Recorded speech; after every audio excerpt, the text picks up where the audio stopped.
So, Sigu, everyone. For those of you who don't know me, I am Sarah Smith. I'm a citizen of the United Nations and work out of the College of Menominee Nation as the Tribal Resilience Liaison in association with the Midwest Climate Adaptation Science Center. I am also here today with our Deputy Liaison, Allie Scott. If you want to just say hi in a few words. Yeah, hi everyone. As Sarah said, my name is Allie Scott and I'm the new Deputy Tribal Resilience Liaison for the Midwest. So also working with the College of Menominee Nation and the Midwest Climate Adaptation Science Center. But I'm working out of Madison, Wisconsin to serve the region. So really excited to be attending my first ICRN meeting and hopefully getting to connect with you all more in the future. So today we have Katie Beilfuss with us, who will be presenting on tribal wetlands conservation and some of the videos that they've been doing. So as a brief introduction, and I'll let Katie introduce herself a bit more. So Katie works with the Wisconsin Wetlands Association, and she coordinates the outreach programs, working on the annual Wetland Science Conference and other events as well. She has a master's degree in land resources from the University of Wisconsin-Madison Gaylord Nelson Institute for Environmental Studies. And I will pass it over to her so she can introduce herself a bit more and share her presentation with everyone. And while we're going through the presentation, if you have questions or comments, please put them in the chat box and we will get to them at the end. Thank you so much, Sarah. I really appreciate the invitation and nice to meet all of you in this virtual environment. I was saying to Sarah, one of my jobs at the Wisconsin Wetlands Association is hosting our about bi-weekly wetland coffee break webinar series. So usually I'm sitting in her chair and today I get to be the speaker. So it's fun to be in that position that I'm normally not in. So thank you for having me. Our organization has been using, our organization is a statewide nonprofit, nonpartisan conservation organization, and we work across Wisconsin to help people and communities care for wetlands. My job is sort of helping the broader public understand what wetlands are and why they matter and how they can be part of caring for wetlands for the many reasons. Lots of times wetlands are associated with sort of, let's protect habitat, which is really important, no doubt. But I think it's been underappreciated as a resource for helping solve some of our critical water challenges. And so whether that's water quality or water quantity, flood damages and whatnot, we're seeing a lot more interest in our work from communities saying, hey, we want to see how wetlands can be solutions for us. We're facing repeated flood events that wash out all of our roads or the like. I don't need to explain those to you. You know what all those issues are. So we are working with communities and private landowners, but also just doing general outreach to the broader public.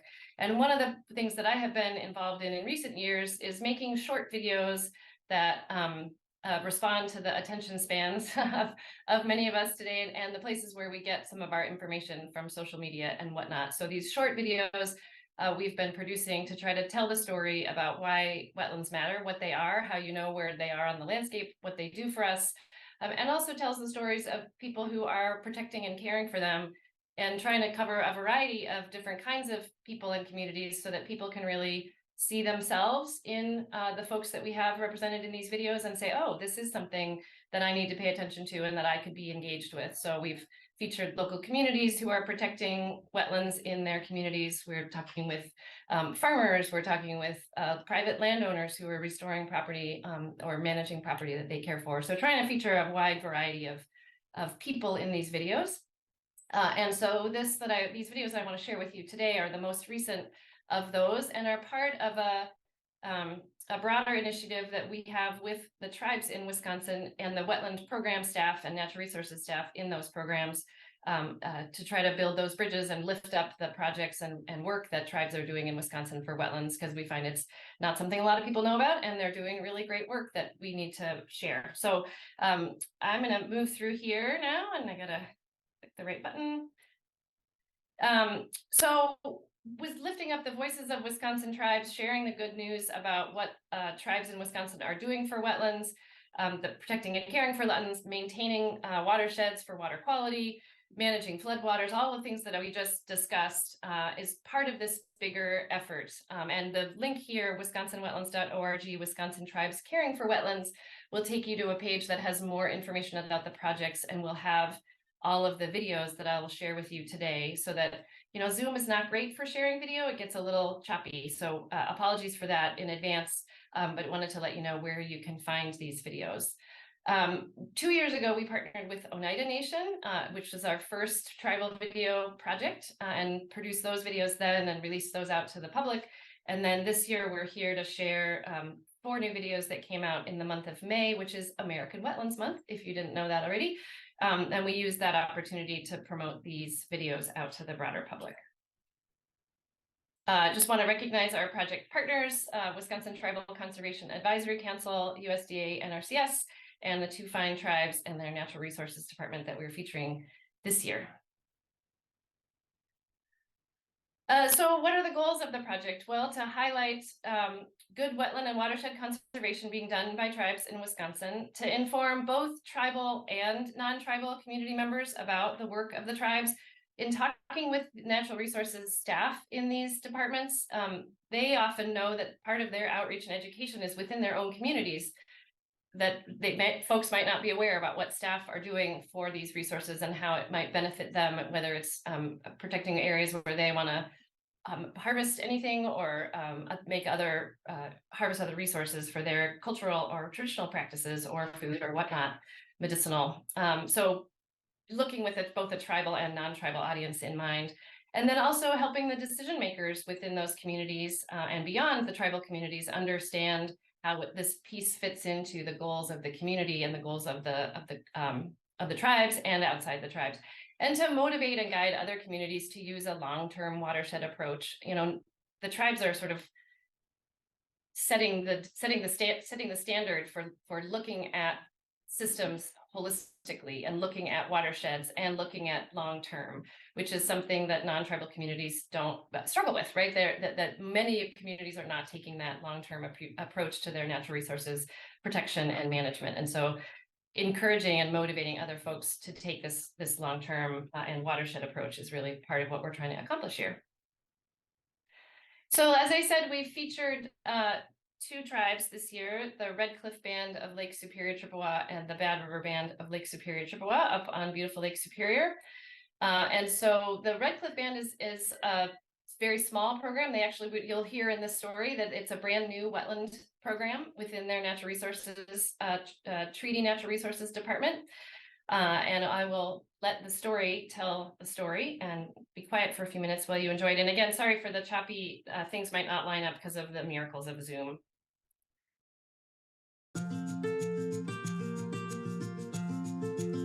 There's a spiritual connection to these lands. Tribes lived off the land, depended upon the land to provide us with the gifts that the Creator created for us. Without those gifts, we wouldn't be who we are. So we protect these lands. Bonjour, I am Mark Duffy. I am the Chief Conservation Officer for the Red Cliff Band of Lake Superior, Chippewa, located on the northernmost tip of Wisconsin. We are still a small community up here. Everybody helps everybody. It's a great place to visit. Great place to live. Come on up and visit us, and I'll tell you a little bit more. We're spiritual people. Creator gifted that with us, and I'm really blessed to have that. He gave us responsibilities, and ours is to take care of the earth, the land, and the water. The people of Red Cliff have been here for many years, stewarding the land, and that includes all of the landscape and the water bodies here. The lake itself surrounds Red Cliff, and there are many streams that flow into Lake Superior, lots of wetlands, inland wetlands, as well as coastal wetlands on Lake Superior. Wetlands are very important for the tribe because we live off our lands. We live off of nature. Wetlands are great for providing clean water for people. Wetlands are also great for flood management. We have medicines that grow in wetlands. We have food that grows in wetlands. So with wetlands, we protect them. And it's not aspects of keeping people out, it's keeping damage out of, or pollution from coming into. One of the challenges in Red Cliff is that a lot of the uplands are outside of the reservation. Anything that happens upstream, such as development or logging, isn't under the control of Redcliffe.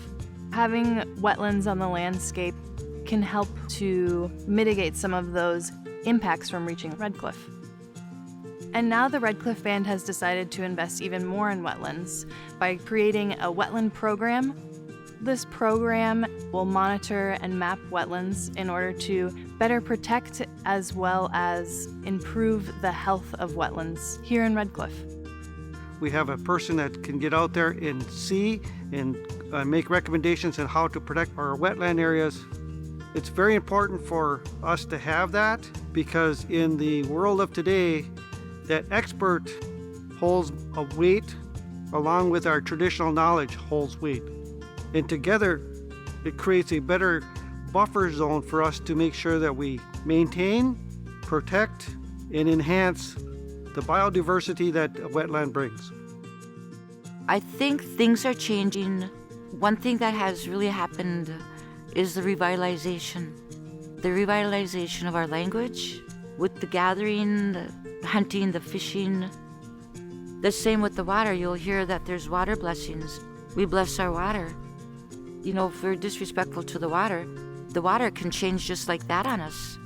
We can never take things for granted because we're not guaranteed that it's going to be there. So we do things in that way to make the world a better place.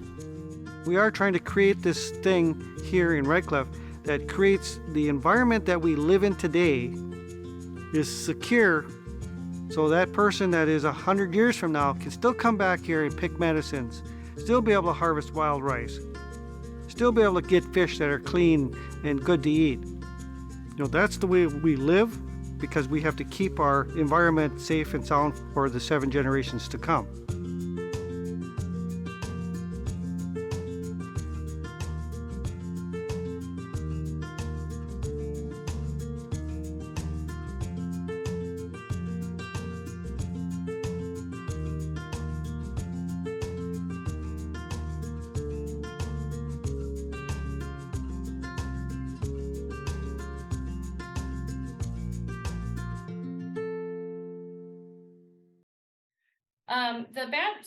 I guess I should stop for a minute and say how we make these videos.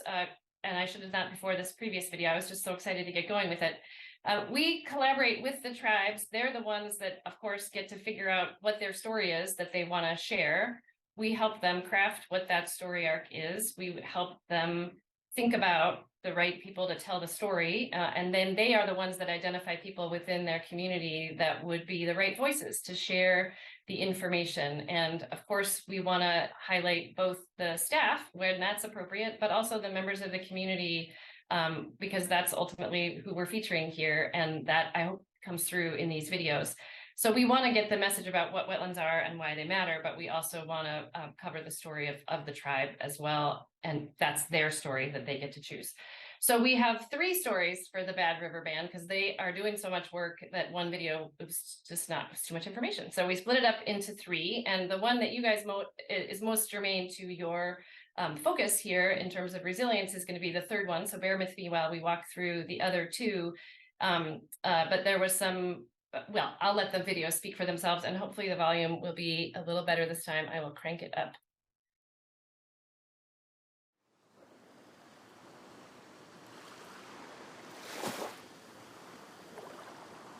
We are an ancient people in our ancestral home. Taking care of the landscapes and the ecosystems and the waterways is just good housekeeping for the millennia to come.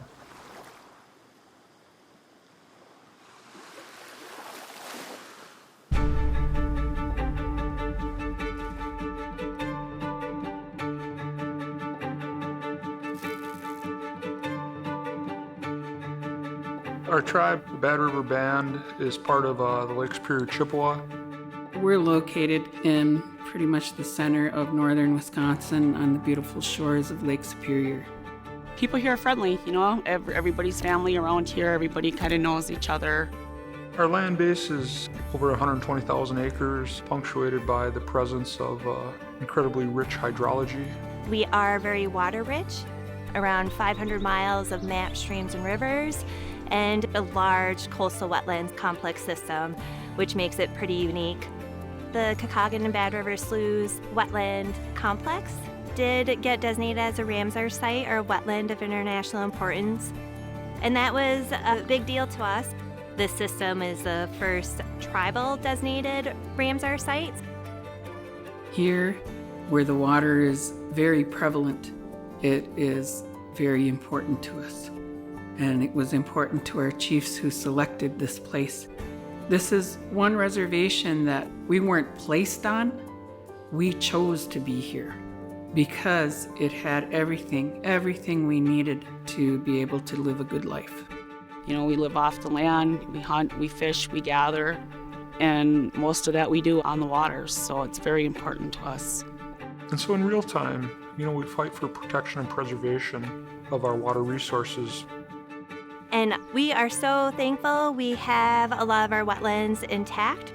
Wetlands are insanely important. We're thinking flooding, because those floodplains and the wetlands will absorb some of that runoff water. It also will help filter some of the sedimentation and the erosion that we're seeing with the higher precipitation. All of these wetlands are unbelievably powerful in different plant medicines that our people have always utilized and depended on. So we do a lot to protect those wetlands because of different services they provide. We do a lot of monitoring of water chemistry or flow rates, because we need to understand what the current conditions are and what might be affecting the natural resources. Another way we're protecting those really critical floodplain wetlands is not allowing development in those conservation areas. That way they can just be left remote and be able to function the way they need to be functioning.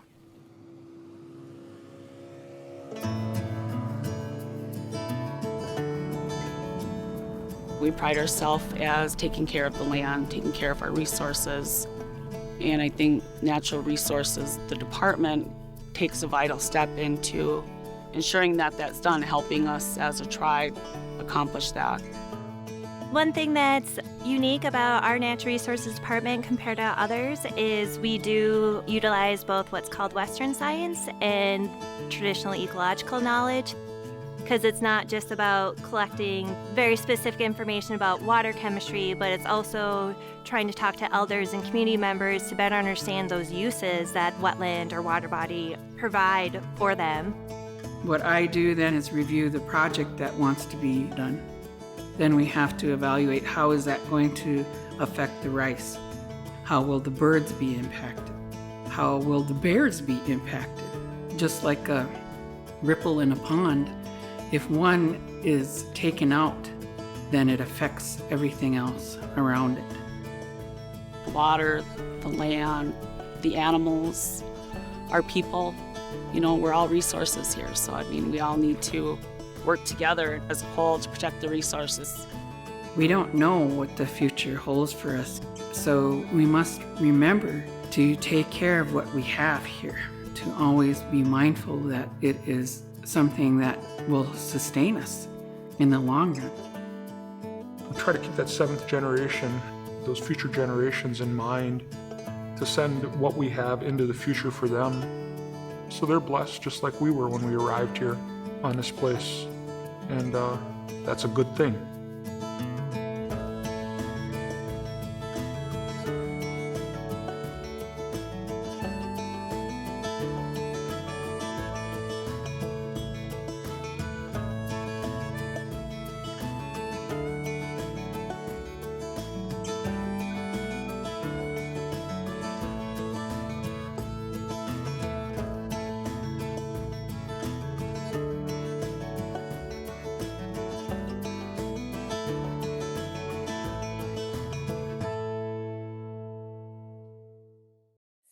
So, new message coming in. I'm going to peek at that really quick. Oh, how nice. Thank you for both the link and the confirmation that the sound is better. So I appreciate that. So the second video we're going to share now is talking about the migration story of the tribe and why that is such a fundamental piece of it underlies all of the work that the tribe is doing for protecting their homeland. And so I will let that video speak for itself. And I am leaving the videos to run through the credits, and I know that seems redundant, but it's important to me that all the people that helped make these videos receive that credit and acknowledgement. So bear with me while I just give you a few extra seconds of the credits so that they get that information.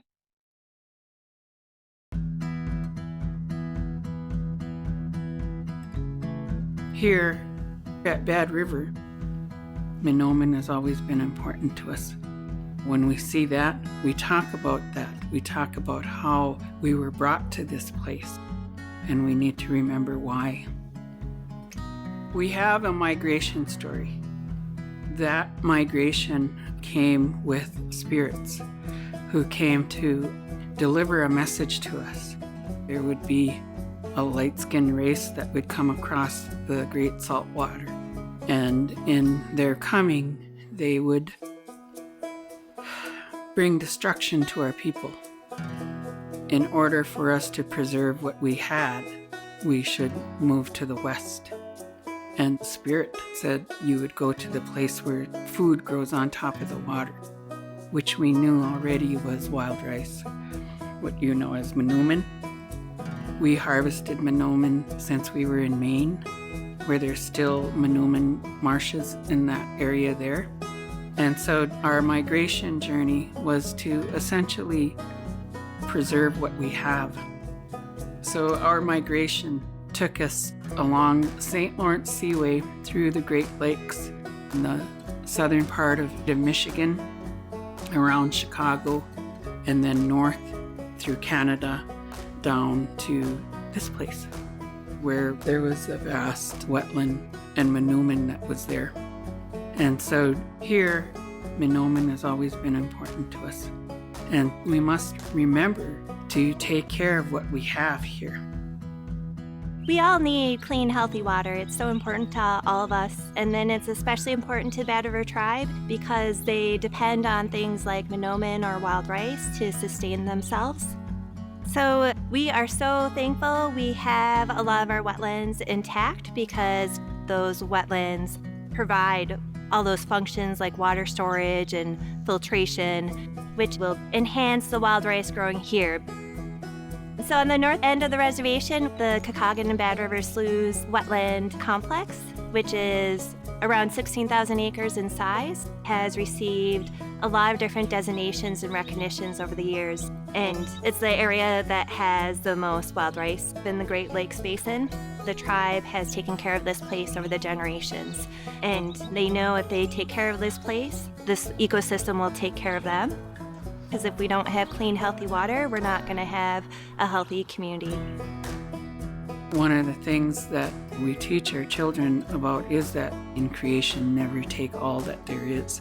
Always leave something behind in order for it to perpetuate into the future. And so with Menominee, it has taken us this far, and each day we remember what Menominee did for us and how it has sustained us for this long. And we're grateful for that.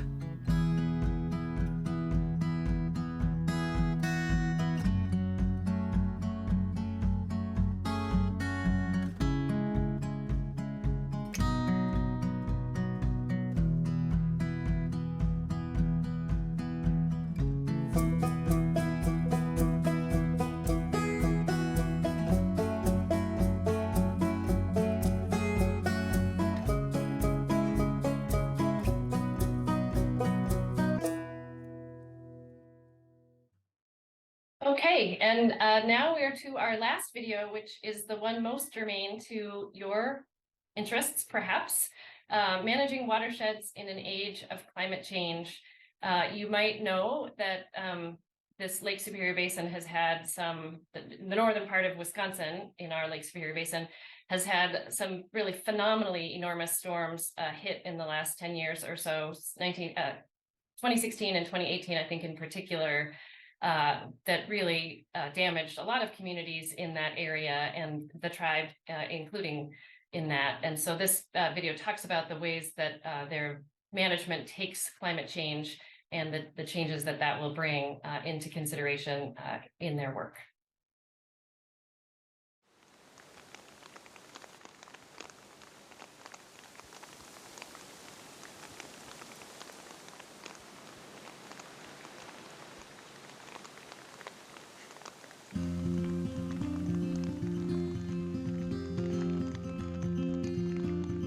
Clean water is so critical to all of us, but especially critical to the Bad River tribe because they depend on it for so many reasons.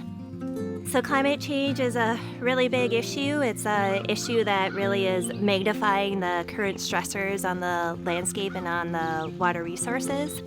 Climate change instability is a real concern. And so I see it as a holistic kind of come together of a number of threats. We have had other extreme events like the 2016 flood that happened in this area, classified as a 1 in 1,000-year precipitation event and 1 in 500-year flood event, and caused a lot of infrastructure damage in this area. Because of the increase in precipitation and heavier events, we're seeing more sedimentation, we're seeing more runoff, so we're seeing water quality decrease. We are seeing lake levels increase, more erosion because there's higher wind speeds and more intense waves. So we're seeing bluffs and just shorelines eroding away. So we've been trying to work in partnership to do what we can to improve ecosystems and make them more resilient to a changing climate. Wetlands are the great managers of the water that flows across our landscapes. Wetlands are really good at capturing runoff water, keeping the waters from entering our neighborhoods, covering our roads, washing out our culverts. Wetlands are also known to really help clean our waters as well, handling nutrients that are in the water that would be causing water problems for our rivers and our lakes. And so what we do in our Natural Resource Department is we're here to protect and restore our wetlands so the current generation can utilize them, but not just the current generation, looking out to that 7th generation and trying to make sure they have the same quality, if not better quality, natural resources. We work with the youth a lot because that is a big puzzle piece to helping protect our natural resources, because if the kids are interested, they are going to take on that legacy and work hard and continue the work that we're already doing. Our tribe, Bad River Band, we will protect and preserve our water resources by making mindful decisions about how we develop into the future, keeping our ecosystems intact by accentuating the absolute holistic nature of the watershed realm. Those are basic reminders of how powerful this all is. It all works together.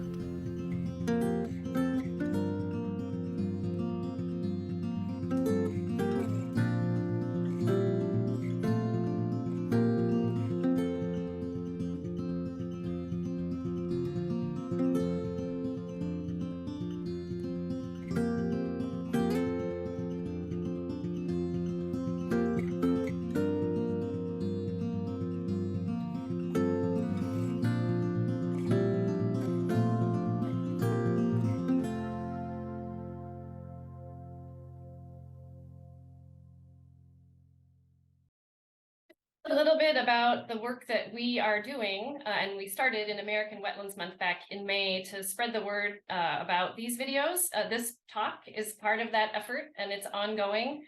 We collaborated, the project partners all collaborated to create an outreach plan, identify the ways that each of us had in our quiver, so to speak, for reaching our audiences. We're doing direct outreach to tribes in Wisconsin. We're sharing these videos. The tribes themselves are sharing them with tribal councils. And the tribal public. We're getting involved a little bit in that, but mostly the tribes are taking the lead there. We've all engaged in email outreach, social media outreach, and other communications, talks in conferences, etc. If you have an audience that you think would like these videos, that you'd like to share them with, I'll give you the link for where you can find them. They should be downloadable from our Vimeo page where they're stored, so that you can use them in your work. And I'll say that's true for all of the videos that we produce. We make them as an organization, of course, for our needs, but we encourage other folks to use them where that works for them.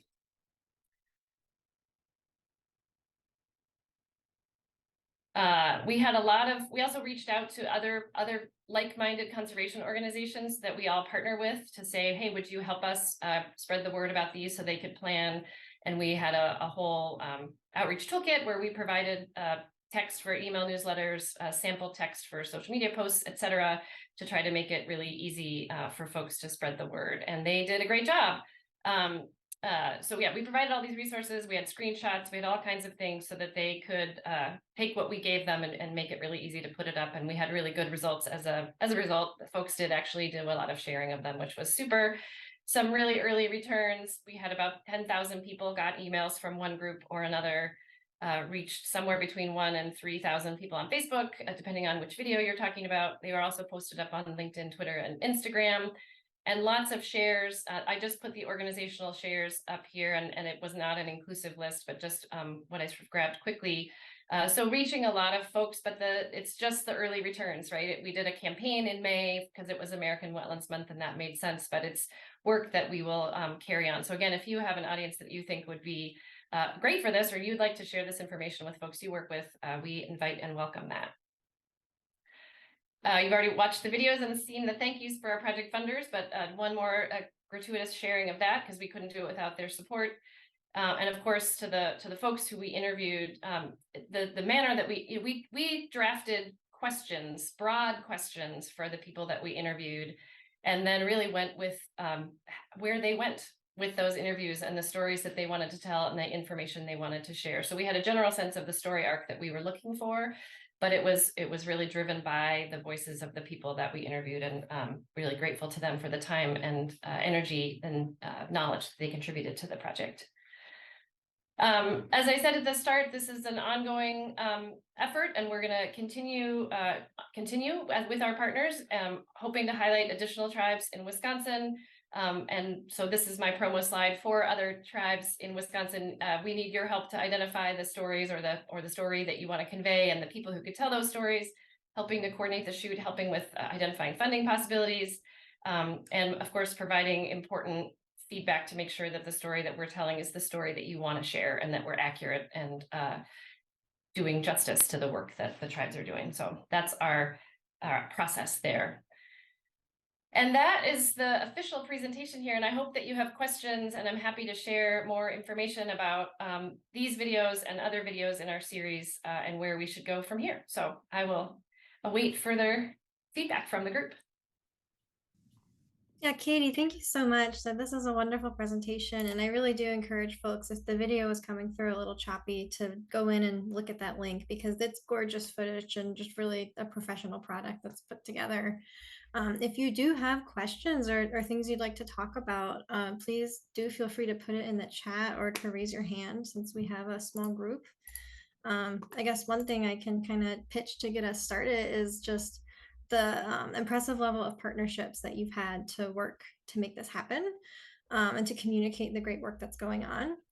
And especially given that this audience, we span a pretty wide region, you know, not all of us are in Wisconsin, not all of us work with wetlands, but I think that there's a lot of stuff here that can be transferred to other efforts communicating about climate change in other places. So I guess with that in mind, what are some of the things you would say were key to the success of these partnerships and to getting these stories told in ways that were meaningful to everyone involved? Yeah, it's a great question. And I would say for all of our work with communities, whether tribal or not, the first thing to go in is just go listen and say, tell me what you're doing. Tell us what you're doing and why you're doing it, and how wetlands fit into that. What's driving that work, what are the values or the needs that are underlying that work, to find out those nuggets. A lot of folks, and this applies a lot more to non-tribal communities than to tribal communities, but because wetlands have that sort of layer of they're from ducks, they don't, once they see that it's connected to issues that really are germane to them, they're city planners or whatever, farmers, they say, oh yeah, right, we all need water. We need water in our aquifers, and I can help that by changing this practice or whatever. But finding the issue where there's a connection with wetlands, and listening to what they want to talk about. I hope that answers your question. No, I think that's great. Mike, I see your hands raised, so please feel free to go ahead. Yeah, thanks. It's always nice to see these videos. And you might have mentioned this at the beginning and I missed it, but I wonder if you could talk about the overall goals of these videos and sort of what you hope to accomplish with them. Yeah, thanks for that question, Mike. And it's that's a little bit tricky because I think, well, the goal is to lift up the stories and make the work of the tribes more readily accessible and aware, build the awareness in the broader public within the tribes, within the tribal communities of these tribes that we're featuring, but also beyond that to broader folks in Wisconsin and otherwise other non-tribal communities in addition to tribal communities. So yes, we are going for the sort of general public, which I know there is no such thing as a general public. They always, all the communication professionals say, when you talk to everybody, you talk to nobody, but because they're short and broad, we are sort of committing that crime, I guess you could say. And I would say that question got asked when I gave this a version of this presentation at the Wetland Science Conference that we hold in February every year in Wisconsin. And Tina Van Zyl was there, and she said, you know, we just need these stories to be out there. We need our kids to see these stories. We need to see our grandparents to see these stories, our tribal leaders to see these stories. Telling the stories is the goal, because if you don't tell the stories, then they don't move on. And so I will offer that bit of wisdom from her in partial answer to your question. Thanks. Awesome. Yeah. Does anybody else have a question or a thought related to the work? Oh, here's a question from Robin in the chat. It says the videos are awesome. Can you share more about the process of creating these videos? And yeah, for example, how much tribal staff time did it require, the timeline for development, how did tribal approvals occur, and are you aware of similar collaborative efforts in other states? I'll answer the last question first, which is I'm not familiar, which does not mean that they're not happening, but I don't know about them. Having a statewide wetlands association is kind of a unique thing. I think the Carolinas have one and Ohio has one, but there's not very many of us, and it doesn't have to be wetlands, of course. These videos could be about other issues as well, but I don't know about them. I'd love to know about them if there are. So if you know about them, I would love to hear about them. So the process, I try to limit the amount of tribal time that's required because all of the people that I'm working with on these projects are massively overcommitted. So I do all the project coordination, all the coordination with the film crews. I do the majority of the fundraising, although the tribes are critical there because they have access to funding pots that I don't, that are important for supporting this work. And so I'll do a lot of the assistance of writing things and putting together budgets so that the process can be pretty drag and drop for the tribes when they are putting in proposals. But their job really is helping us figure out what the stories are, helping us figure out who the people are to tell those stories, and doing the asks of those people to explain why it's important and what they'll be contributing to, or getting somebody to make those asks so that it's not me, random person that they don't know, calling to make the ask. And then coordinating the actual shoot. We spent 5 days with the Bad River, with the video crew. We had a producer, a director of videography, and the grip. And I don't know what all they were. We had 3 people from the film crew, 4 people for one of them and 3 people for the other, plus 2 of our staff who were there for those 5 days. We shoot a ton of footage, and what you see is this like tiny little bit of that because there's a ton of B-roll and the drone work, as you saw. And so needing to know enough about the stories that you know what the image needs are. We struggled in particular with the migration story video here because there is no B-roll from the migration, of course, right? That happened so long ago.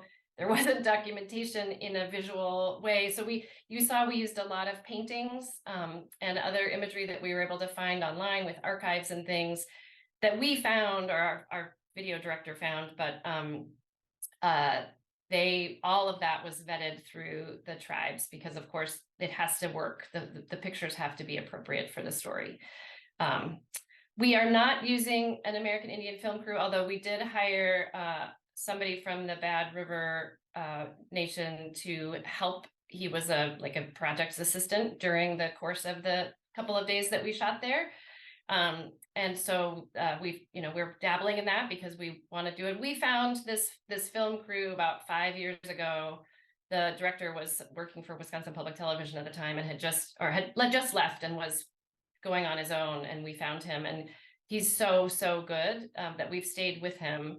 But I'm definitely open to other people. We know there has never been a project that he's turned over for us where he sends us the draft and we all aren't just floored. Like the drafts, there's so little that has to be changed. It's such a quality product that we've stayed with him. Yeah, I just asked. There's a number of, American Indian film is sort of increasing, and I know like the American Indian Science and Engineering Society uses a guy that does videos for all of their Professionals of the Year awards, their annual awards, and so everyone gets a little video for it, and nice. He's really good. There's some other ones that just here in St. Paul, they just showed Patagonia sponsors an American Indian. She's faculty. Now she's at North Carolina on a postdoc. Anyway, features her as a runner and her community. Cool. Really amazing stuff. And I forget the name of the film company that did Mike, that. I'd be really interested in knowing if you have any way to connect me with those names, or if you can shoot me some URLs of places I can go dig that up. I'd be grateful. I know that our videographer is very interested in helping develop film professionals, and we went on more into not having a person that we could find in the scope of our timeline who could help. Then it was not up for lack of desire, but we would like to incorporate more folks, local folks and American Indian folks in the production where that would make sense. So thank you for those tips. Yeah, no, and I think these videos are great. I'm not saying you're doing anything wrong. So just let's be clear on that. Just think that there's some cool people, and I like how you thought about maybe bringing some other sort of ideas in. I'll try to Google real quick and put some links in the chat. Thank you. Yeah, and it looks like we have another comment from Steph also that says the UCIT climate program has worked repeatedly with Nolan Altvader for filming and editing, and they would definitely recommend them as well. So that's awesome to hear so many people doing good work. Yes. If there's any other questions, feel free to put them in the chat or raise your hand. And if there aren't any other questions, I know Sara has some announcements to close out our time today. But before we do that, Katie, is there any other? Can I just plug one other thing that I did not include in the presentation because I didn't know if I would have the time, but since we have a few minutes, there's one video that we produced probably 4 or 5 years ago that's a whiteboard video. So it actually is like a wipe-off board with a hand that's drawing with a voiceover that's called How Wetlands Manage Water. And it's 4 minutes long, and it's been one of our most effective tools for communicating to people who don't understand that wetlands are more than just ducks. We've taken it into the state legislature and shown it to elected officials, to town boards and county commissioners. And it's turned on more light bulbs than anything else that I have worked with in terms of helping people go, oh yeah, okay, I get it. So I put that out there in case you're looking for that kind of a tool. Of course, it's about Wisconsin because we made it, but it's really only branded as Wisconsin. The information is pretty relevant wherever because it's very broad. So I will make sure that Sara has that URL so that she can, or Allie for that matter, one of you, so that you can share it out with the group moving forward. And I'm sorry I didn't include it in the presentation. No, that's great to hear. Yeah, it's really exciting to hear about all this work. And so thank you so much for sharing these videos with us. And hopefully there are some things that people can glean from this and get some ideas turning of how to do similar work in other places. Because I think this is really exciting, and it's great to see these stories conveyed so well. Thank you so much for having me. I really appreciate it. And thank you for all the good work that you all do. Yeah, thank you so much, Katie. If there aren't any more questions, I have a few updates. I will put them all in the chat so you don't have to quickly write them all down. But the first one is that for folks who are in the Midwest, these are pretty relevant. And those who are outside the Midwest, if you are interested, check them out. And so the first one is we have our Midwest Cask annual gathering, August 14th to the 16th in Indianapolis. The Great Lakes Native American Fish and Wildlife Society meeting was announced, and that'll be September 10th to the 15th at the Sault Ste. Marie Tribe. In addition, there is another Midwest gathering, Fostering Reciprocal Relationships for Climate Action, by Second Nature and hosted by the Menominee Nation, September 11th to the 12th. Our next ICRN meeting will be September 19th at noon Central Time, and we will be talking about the Wildlife Stewardship on Tribal Lands book. And I'll put a link to that in the chat as well as where you can find more meeting information on that. And then lastly, and I know it's kind of out there, but they are already doing registration, I believe, is the 2023 Midwest Climate Resilience Conference, which will be October 25th to the 27th in Duluth, Minnesota. I know right now they were accepting proposals. I'm not sure if they're done doing that. But I wanted to make sure those were all on your radar, and it looks like a lot, but hopefully the links will help you find where you would like to go. So, oh yeah, and Katie put in the chat that we will be having the Wisconsin Wetlands coffee talk on the tribal adaptation menu on June 30th. Where Katie and I will be reversing roles, and she will be hosting, and me and one of our other TAM team members will be presenting. Oh, and then she said June 23rd is the Wetland Monitoring and Protection on Red Cliff Reservation. So make sure to check those out if you have time.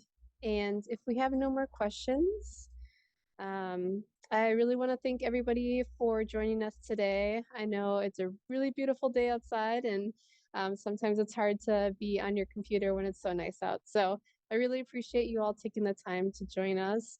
And if you do have questions in the future, please feel free to reach out to me and Allie, and we can direct them to Katie, or if you have ideas for other webinars that you would like to see as well. All right, well, have a good rest of your afternoon.